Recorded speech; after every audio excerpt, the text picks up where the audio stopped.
We're going to follow a viral sensation that people still swear by.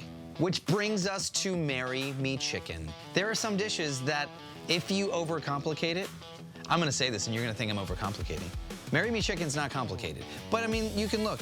There's 1, 2, 3, 4, 5, 6. There's a few ingredients. There's a handful or two. Few ingredients. I do want to start with the fat though. Into our skillet, which can cook right on the griddle. And the reason we're doing the fat is so that we can cook other ingredients in said fat, right? That's right. On the other side, we want to go high heat. So I'm going to go down with a bit of graza. Frizzle, super high heat. Yeah, frizzle is definitely the way to go. You definitely want something that can handle that smoke point. All right, now we got to season our chicken. Salt, pepper, little Italian herbs gets it done.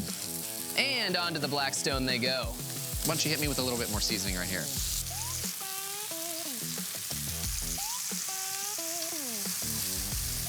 Once your pancetta is about halfway through, let's go ahead and rock some butter. Ooh, whoa. A little bit of butter. Hey, Whoa. hey, this is Marry Me Chicken, my friend. Don't skimp on the butter.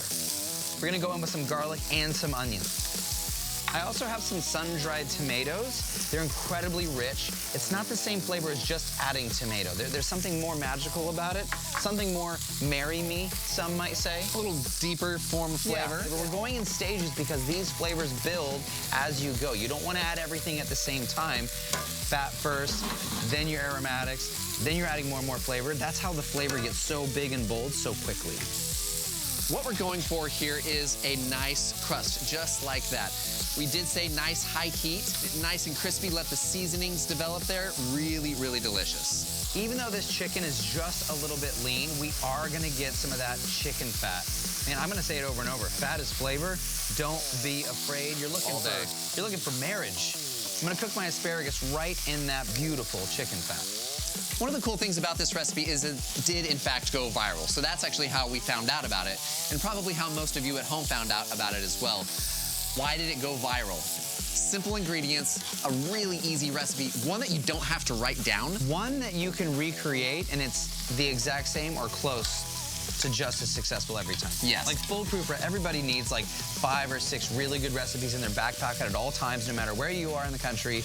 You can pull this one out. Yeah. Go to any grocery store and crush dinner. Yeah. Once our onions and our garlic are translucent, you'll start to smell the aroma of those sun-dried tomatoes. I'm gonna go in with an ingredient that I know you don't love.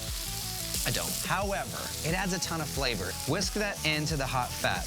Now, goat cheese really is loaded with a lot of slightly acidic, bold, robust flavor. Now we're gonna add some of our heavy cream, and that's kind of it. If you wanted to, do you like a little color on your spinach, or do you just like it wilted? Wilted. Then here we go. We're gonna go with spinach first. Love it. Now, remember, spinach, like, reduces in size by like 1,000,000 times. You ever get like a giant handful and it's nothing? Yes, it's like what you would do with cabbage as well. Yeah. And our heavy cream. Now, heavy cream will thicken up on its own, so a nice gentle heat at this point, and let it cruise. You can also add a big Marry Me helping of cheese. I'm gonna drive that into the ground. That'll do it every time. Every time. Not too much. I mean, we don't want it to be a cheese sauce, but we do want it to have some cheesiness. You know, let's add a bit more seasoning to that. Okay. We'll check on our chicken. As soon as it's finished, that's it. That's it. CJ said it earlier. You can add pasta if you like. You can add any side dishes that you want, but this is the basic recipe. It's foolproof. It will work every single time. And that's why recipes like this take off online. They feel achievable, but just elevated enough to be exciting. Suddenly you understand why this dish keeps popping up online. It's comforting, it's indulgent. It feels like something you'd cook when you really want to impress someone. But it's easy because it was all made on the griddle. And that's why Marry Me Chicken didn't just trend, it's stuck. Now, the idea of Marry Me Chicken means you have to, in fact, have someone to impress. So I hope that's everyone out there. You know what? Try to impress me. Okay. How about that? CJ? We'll keep it simple. Hey, have a bite of this. Oh, wow. That sounds like a really good idea. What do you think? Okay, here we go. Speaking of going overboard on the cheese, the goat cheese is not overboard that we're talking about. Do you taste goat cheese? I taste wedding bells.